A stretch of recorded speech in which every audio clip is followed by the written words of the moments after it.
You're listening to a podcast by Great Kids. To learn more about us, visit our website at greatkidsinc.org.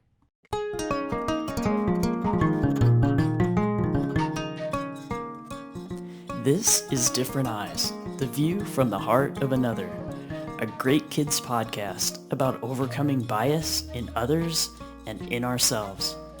We'll be talking about how we can learn to see what others see, and vice versa, helping others see what we see. Our discussions will revolve around bias, cognitive bias and implicit bias, and how this all relates to the work that you do to support families.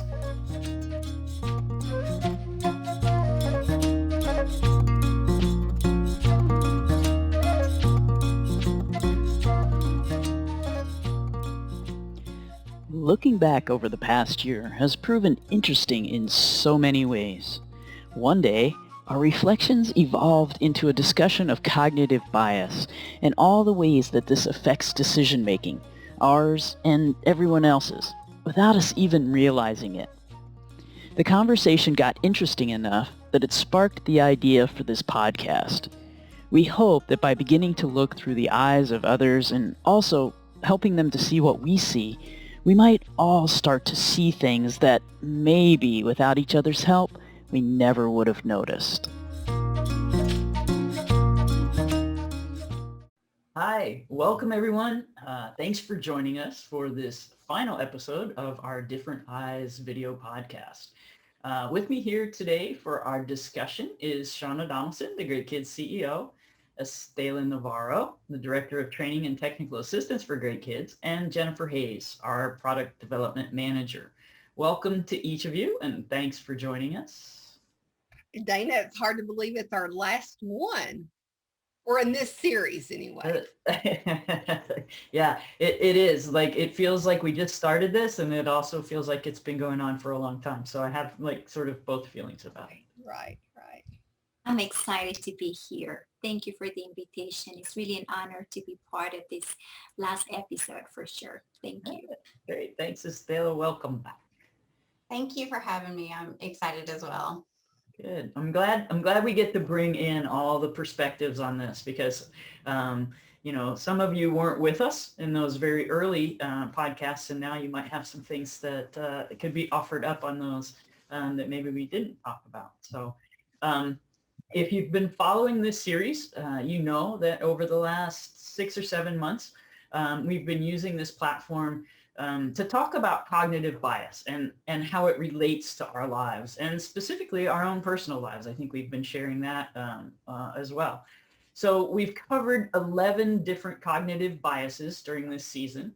And today, instead of introducing a new one, we'll be taking a look back at all of those that we've discussed so far and maybe thinking about some strategies for overcoming cognitive bias in general. Obviously, the time won't allow us to revisit each one of the ones that we've already talked about, but we will hit some high points in our thinking on these. So I do want to read through the list of all of those that we've covered. And maybe for those of you who are with us, as we get started on this conversation or our discussion around this, as I'm reading the list, maybe you could think about something that really stood out for you from our previous discussions or from your research or just whatever thoughts come to mind. So the first one we talked about was confirmation bias. That idea that my brain makes incredibly quick decisions by showing a preference for ideas that confirm what I already know to be true or think I know to be true. We talked about the bandwagon effect, which describes that phenomenon where we do something primarily because other people are doing it, regardless of our own beliefs, which we often will ignore or override. We talked about fundamental attribution error, which is that idea of when we see someone doing something, we tend to think that it relates to their personality or their character rather than the situation that the person might find themselves in. We had a great discussion on naive realism, which is our tendency to believe that the way we see the world is as it really is. In-group bias, is the tendency for people to give preferential treatment to others who belong to the same group or class that they do. We talked about negativity bias. Wow, we talked about a lot, didn't we? We talked about negativity bias, and that is where we're more likely to remember an insult or a negative event than we are to take in a compliment or recall the details of a happy event. We talked about the empathy gap, one of my favorite conversations we had. And that's the cognitive bias that causes us to struggle to understand mental states that are different from our own present state, whether that be somebody else's mental state or whether that be the mental state of our past or our future self. Interesting one for sure. Status quo bias. That describes our tendency to prefer things to stay the way they are. We're more likely to leave things as they are than we are to go out of our way to make a change. The halo effect is when we feel a strong liking for one characteristic of someone. We tend to have an excessively positive opinion of that person's other characteristics. The illusory truth effect, that fact that things we hear frequently enough are perceived to be true. So if you hear it enough times, you'll start to believe that it's true. And then we finally, the last episode we did was on the bystander effect, which is when the presence of other people discourages us from intervening in some situation. So what comes to mind for you as you thought about some of these various cognitive biases as I kind of ran through the list? Estela, how about you? Well, Dana, I learned a lot of things on each of them for sure, but let me just pick up a couple of them that really stood out for me. The first one is confirmation bias. That was our very first episode, and I appreciated so many aspects of that conversation that you and Shauna had. And what stood out for me in that conversation is this concept about the intentional curiosity, as we learn about, how we're looking for that confirmation of what we know it is true, and so we unfortunately tend to ignore or override some of our own beliefs or just our understanding of what's coming to us in as far as information, because we're so concentrated on confirming what we think is truth. Right. So is this invitation to be intentional about our curiosity when we start being exposed to other thoughts or other opinions.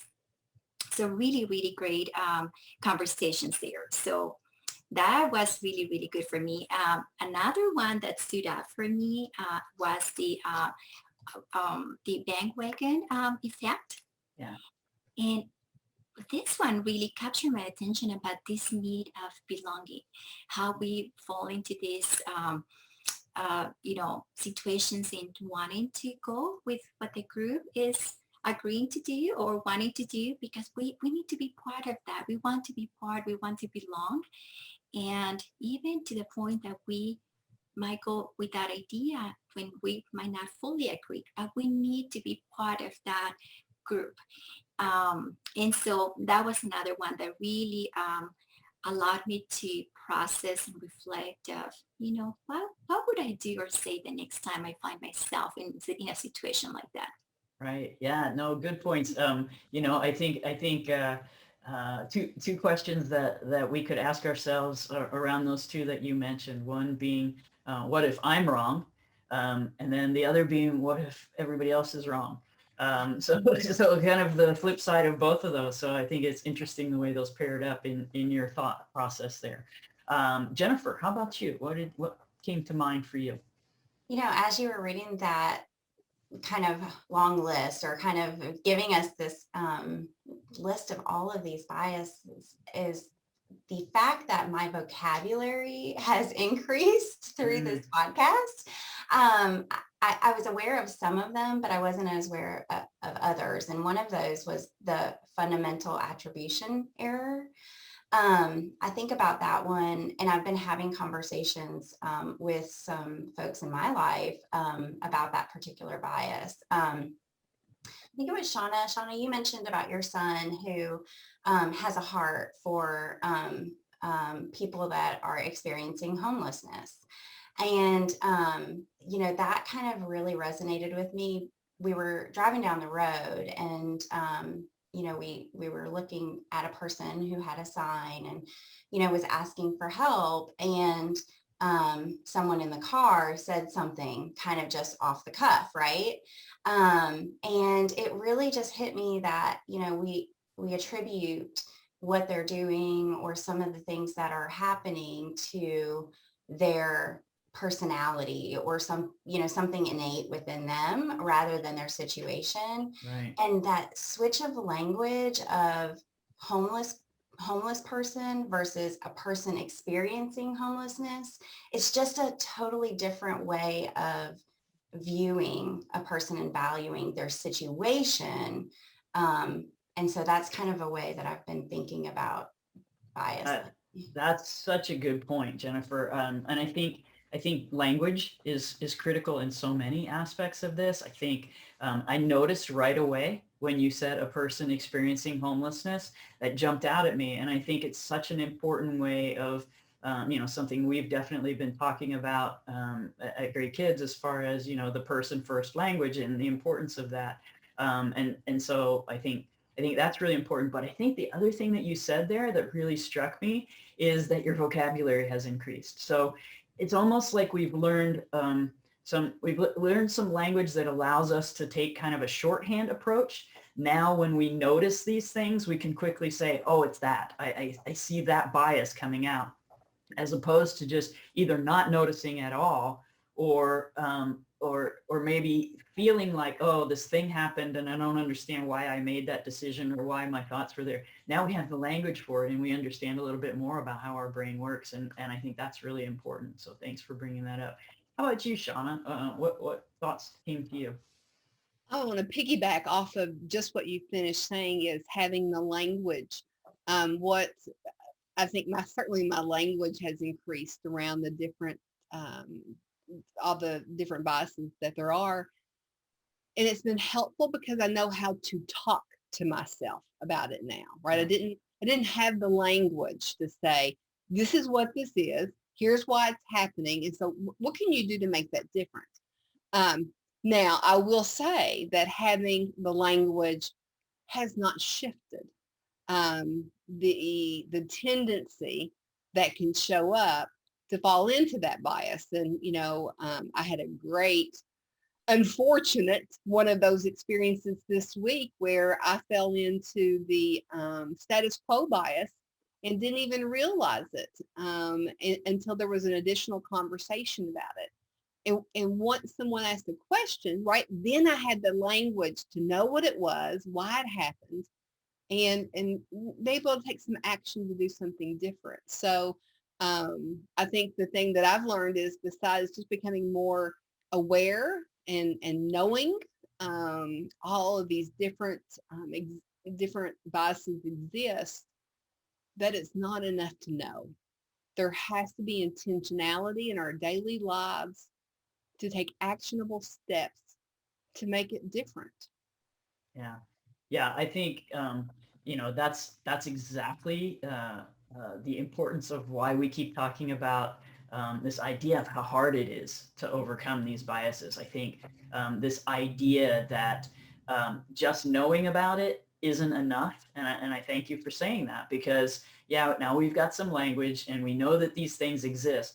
That might give us the opportunity to reflect on them later after the fact, but it doesn't stop them from happening, because it's really the way our brains operate. And the more examples we see of that, the easier it is for us to believe. So in my opinion, actually having those examples happen to you and noticing them is showing that growth, right? Being able to really process that is showing that growth. But yeah, it's hard. This is hard work. If it was easy, we wouldn't have to have these conversations, right? So is there something particular that concerns any of you maybe concerns you the most about one of these biases that we've talked about so far? Jennifer, did you have any thoughts on that? I think for me, it's the negativity bias. This is one I struggle with personally. It's really about remembering the one negative thing that happened, or really hyper focusing on that instead of all of the good. And I just struggle with that personally. And so I think my concern is that if I'm struggling with it, that means that everybody else is. And knowing that it's how our brain functions, kind of an uphill battle, right? I'm fighting this uphill battle that I don't exactly know all the time how to combat that, or to how to prevent that. And so I think I keep going back to, in my mind, pause and repair, which is our, our attachment booster, is when I see that, or when I experience that, I try to pause, and I go back, and I try to repair and think of the positive things. And so knowing that the negative thing is going to come, and I'm going to focus on that, it's that repair. I've got to give myself some grace and go back and reflect on those positive experiences, so that I'm seeing the experience with all of its facets, the good and the bad. Right. Yeah. Our brain plays those tricks on us, right? And really makes it feel like the negative stuff is so much more important. And in some cases it may be, but not always. And so it reminds me a little bit of some of the work we've been doing in our product development group in the Inhale sessions, where we've been reading Hardwiring Happiness by Rick Hansen, and the importance of really starting to take in the more positive things to overcome some of that negativity bias. I think that's really important. Shauna, how about you? Anything of particular concern to you on these? It's a great question, and as I was going back through them, I was thinking about which ones that kind of jumped out at me. And I think, Jennifer, you may have already talked about the fundamental attribution error, and that's where we see someone doing something and we think it relates to their character versus their situation. And of course, what's concerning about that is that people are judged unfairly as a result of that. And there's a Brene Brown quote, and if it's okay, I'd just like to share it. It's everyone has a story or a struggle that'll break your heart.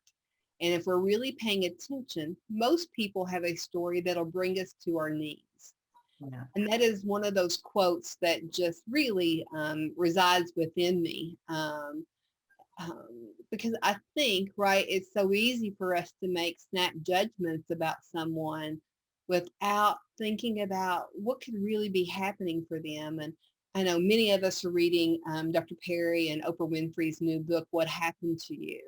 And I think that's a really beautiful example of, instead of asking people or looking at people and going, what's wrong with them? We should be asking ourselves, what happened to you? What are the experiences and the situations that this person has found themselves in, or they've gone through, that has created some of their today world, or their current experiences? And so I think that it's easy for us to sit in judgment, and it's a much more compassionate, empathic approach to be very conscious of this fundamental attribution error and really challenge it. Because I think, if we can challenge that, we can shift relationships among ourselves, communities, everywhere. Yeah, shifting relationships. That's of critical importance in our work and in what really is everybody's work today. Estela, how about you? Well, for me, Dana, one of the things that worries me is some of the things that Shauna just covered, right? How when this cognitive bias come into play, we might be missing opportunities to relate to others, because those personal, filters coming that way, we might even be missing opportunities to serve families, to serve, those that we work with. And it's, what's even more concerning about all of this is that we might not even be aware. So it is this effort to be um, really, this work around being um, conscientious about, am I getting into this, one of those effects that it's, Yeah. getting away from me? Is that possible missing opportunities that could impact our relationships with everyone around us in personal and professional levels? Yeah, no, good point. Sometimes I was trying to think if there was a specific one that really stood out to me, and I think the one that jumps out most to me is probably in-group bias and all of the impacts that in-group bias has on um, everything that's happening in our world today. And not that any of the rest of these are any less important, but I think that one's just so important. So as you think about something like that, cognitive bias in general, or even one of these specific ones, what thoughts do you have about the impact maybe that you've seen it have on our world lately? Mhm, mhm. Shauna? Yeah. Well, and I love that you picked in-group bias because that was one of the ones that has really resonated with me this week. And, I saw an example of that just in my personal life where I dropped my child off at a camp and I saw children that knew each other gravitating to each other Yeah. and those children that didn't have relationships out on the periphery, right? Yeah.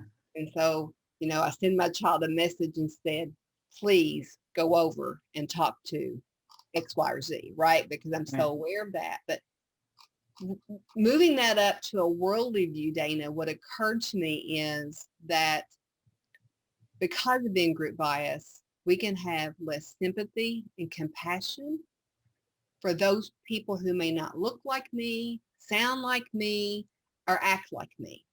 And now when you layer that onto social justice, right, it can impact um, my awareness or my desire or even how much I might champion equality, inclusivity, and diversity and belonging, right? If I'm not connected to that, I won't see opportunities to show up in really important ways when it comes to social justice. Right. Absolutely. I completely agree with that. And I think that's when this really starts to make a difference is, these conversations are important. We're learning a lot from them, but when it starts to move out into the world in a bigger way, that's when these really, that's when these kinds of conversations become exactly as you said, social justice kinds of actions. And I think that's really important. Estela, how about you? If I can use one word to represent how this impacts us all over in a kind of the big picture, I would say disconnection. It, Yeah. when all of these, assumptions or interpretations leading to stereotyping or just wrong impressions, disconnect us from everybody else. And then we have so many implications around that process. So I think we need to work a lot more on empathy, right? And Yeah. to minimize that empathy gap that, we all can experience. So that is, that one word that resonates with me when I think about the impact of this bias in general. Yeah. Yeah. I think, sometimes people ask, what do you do at Great Kids, or what do you do for a living? And that's usually my standard response is we work to battle disconnection. We work on connections and helping people connect with one another. So really good point. And knowing about these cognitive biases is a really important part of that work. Jennifer, how about you? Well, I feel like Estella, I'm right in line with everything that you said. And I think that in addition to, that growing connections, we're also growing empathy and resiliency. And I'm just so glad to be part of an organization that, we are having the hard talks. We are, not ignoring what is happening in the world and the bias that shows up that is just it's innate, right? It happens, and there's some things that we can do to minimize those effects. And having this in conversation, to me, is impacting not only the four of us, but people that are listening in. And I think that is going to have an impact on the world. And so I just thank you all for having this conversation with us, because I've just learned so much, and I am now starting to, it's going into my family, into my friend group, right? We're having these kinds of deeper connections than ever before because of this conversation. And that's what we're trying to combat, right? Is that disconnection. So it's full circle. Yeah, really important. So when we think about the kinds of impacts that you all have been mentioning, it seems really important to start to think with intention about how we can overcome these biases. And we've been talking about that throughout this journey. And we've really been on a bit of a transformational journey over the last several months. I think for us personally, I think as an organization, I think as a community and as a society, I think we've all been on a bit of a transformational journey as of late. And I think we've learned a few things. So let's talk about the lessons that we've learned and how we can begin to confront our biases, to open our eyes and our minds and begin to see through the hearts of others, the tagline for this podcast. I just want to say, like, over the years, everybody, theologians, philosophers, artists, musicians, writers, poets, and scientists have been working to do exactly that, is to help people see through one another's eyes. And so I'm a little bit curious, as we've studied their work, what have we learned? What are some of the strategies, either ones that we've covered in previous podcasts or new thoughts that you might have? What strategies do you think are the most important for people to take away from this? So we'll start with you, Estela. Well, cognitive bias exists. I think that's the very first point for me. Is an important piece to remember. It exists. It's a normal, typical default of our operating system in our brain. So in other words, it will not go away. So what we need to do is be aware of when that's happening so that we can stop and reflect. And then be willing to accept other views and, just be curious, especially when we disagree, right? In other words, I think, Dana, you said this phrase, don't believe everything that you think, because guess what? There might be other very important views that will really change how we see things. This thing about being open and accepting and embracing others in so many different dimensions. Yeah, very good. Don't believe everything you think. I did say that, and I do believe that, and I hate that. I hate that we can't believe everything you think, right? I think about that, and I go, but I want to believe everything I think. It's easier, huh? It is. Jennifer, how about you? Well, gosh, Estela, you just cover things so nicely. And I think, the biggest takeaway for me is the empathy. And so one of the strategies that I don't think I shared this on a previous podcast, but I've been trying to work on this, is when I'm talking with a person, when I'm seeing them in front of me, it's like I'm seeing not just them. It's like they have this bubble around them, right? They come with all of these experiences, and they come with all of these situations and a journey along with them. And so I'm trying really hard to be present while also trying to filter that through all of the things that might be around them, and just being really cognizant of the fact that this person in this moment has so many different, situational things that are going on, so many different feelings, mental states, dealing with things, but then even in their past, right? And so I'm just really trying to see beyond what's in front of me, and just keeping that in the forefront of my mind. And again, it's not always going to work for me because in the moment, that's not always easy to do. But that's one of the things I'm trying to do is slow down, see everything, and realize that the person is bigger than what's in front of me. Yeah. So that concept of we're only seeing the tip of the iceberg when we see somebody in front of us, and that is a snapshot of who they are. It's not all of who they are. And I think that's a really important point, kind of like what Shauna mentioned. Everybody has a story, right? Shauna, thoughts? Yeah.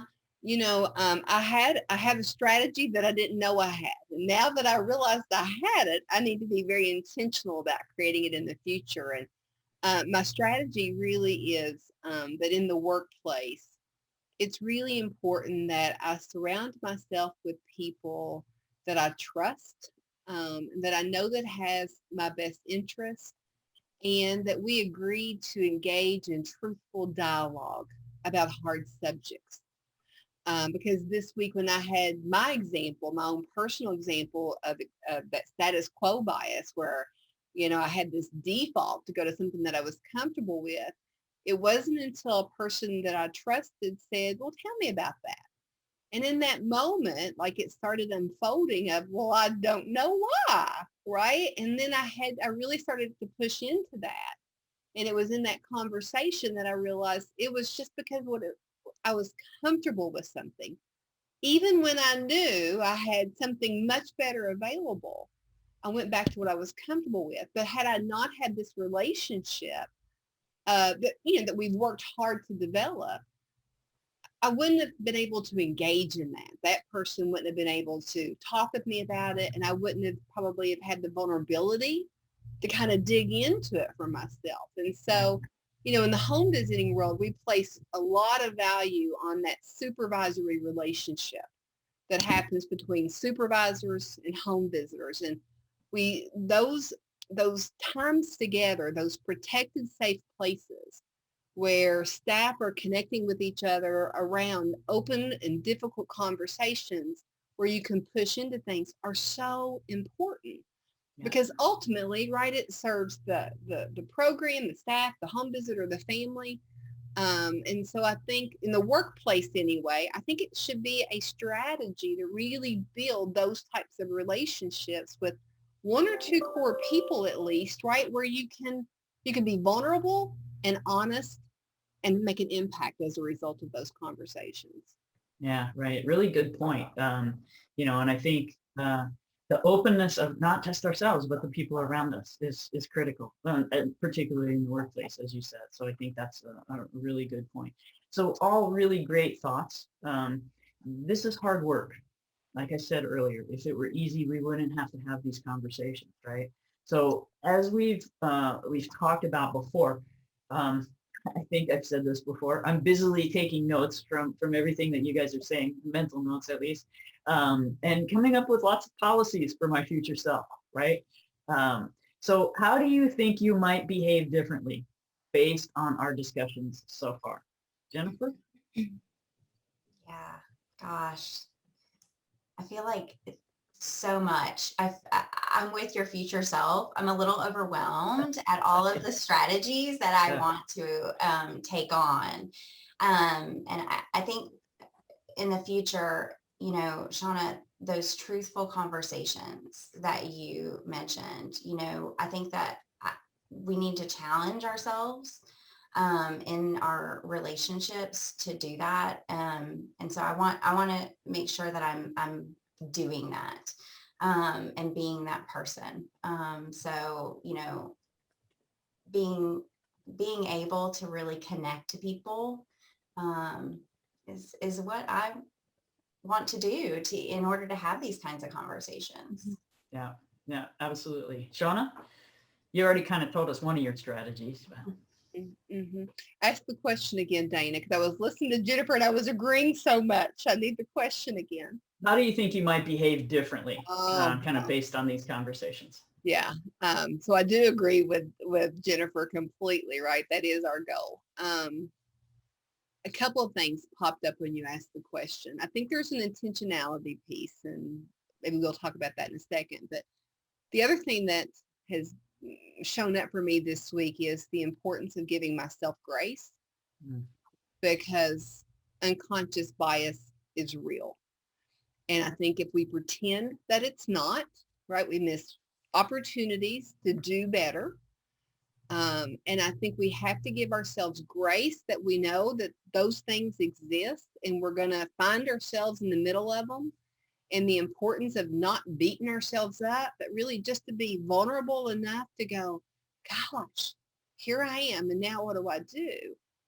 And with that, I think there's a level of accountability that when we fall into one of those bias, a lot of times they have an impact on somebody else. And so then having the integrity and the wherewithal to do a rupture and repair, as Jennifer talked about earlier, right? Is that if my misstep is impactful or hurtful to anyone, I need to be the word person to step into that, whether I meant it or not. I have to take ownership of that to create some, reparation there. Yeah. We're all human, right? And with that comes some very specific sets of things that are important for us to be able to accept about ourselves, but also still hold ourselves accountable and to a higher standard. So I think that's all really well said. Estela? This is hard work. This is not easy, and it's a non-stop cycle, right? So for me, it's about all the things that Shauna covers about giving ourselves grace and also giving others grace, right? Us having these conversations here, I just find it's really a blessing being able to explore these topics and really being able to reflect what that means for us personally and professionally. And so the more that we expose our friends, the people that we care so much about, I think that the better we're going to be able to recognize when these things happen. It takes time, it takes compassion, and it takes a lot of kindness to be able to start creating these shifts, right? So it's about knowing that it's a non-stop cycle, Yeah. experience. Mm-hmm. Yeah. Simply having these conversations has changed us all a bit, for sure. I know one thing that I've planned to incorporate is something that I think Tiffany, Jana, and Matthew Freeman call scanning to expand. It basically means that I'm going to continue to look for opportunities to broaden my cultural horizons. I think that's where building authentic relationships across differences really starts to come into play. When we talk about things like in-group bias, I kept thinking about building bridges across differences, spending more time with people who are different from me, whatever those differences are. I know at Great Kids, we're talking now about bringing together different sides of the house by coming together in new ways through committees, where we can spend more time with people that we don't usually work with or that we don't always work with, and maybe start to see through their eyes a bit more.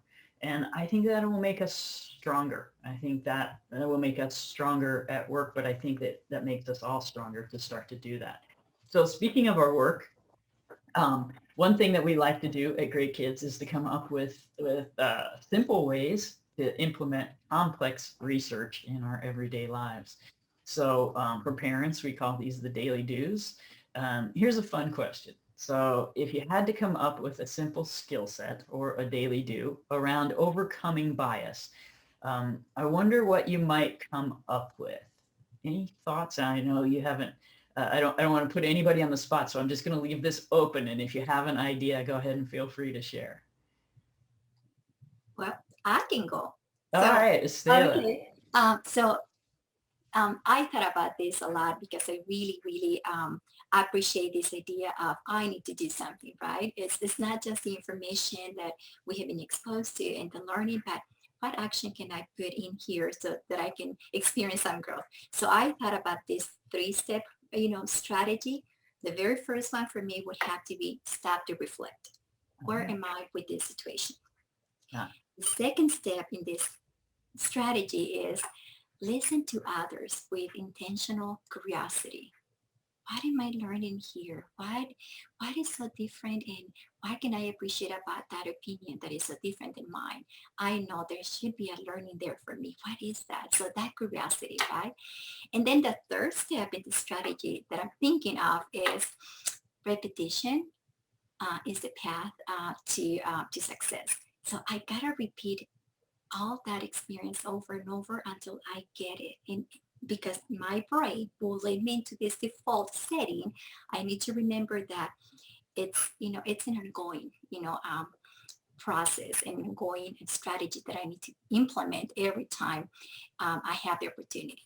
So Yeah. that's my 2 minute strategy, that the 3 step that I think I can work on. So So stop, listen, and repetition. Repetition helping to rewire the brain a little bit. Yeah.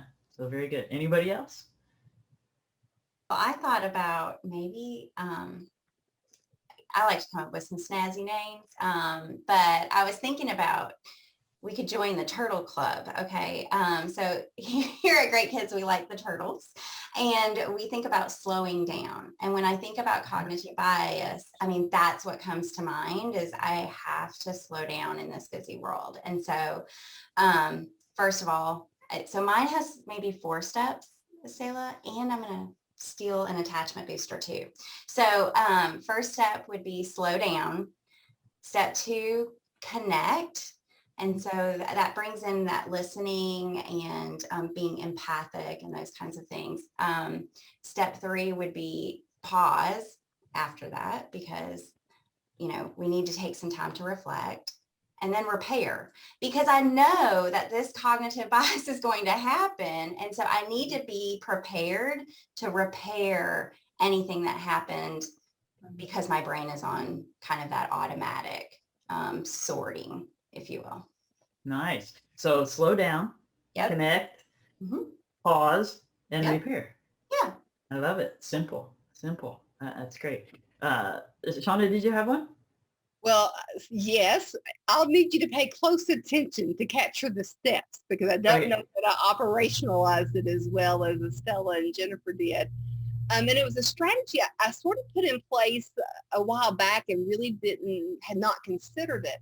But it's, I forced myself to look ahead at my calendar and consider the upcoming appointments, whether that's calls, meetings, family events, community, whatever that is, right? I stop and look.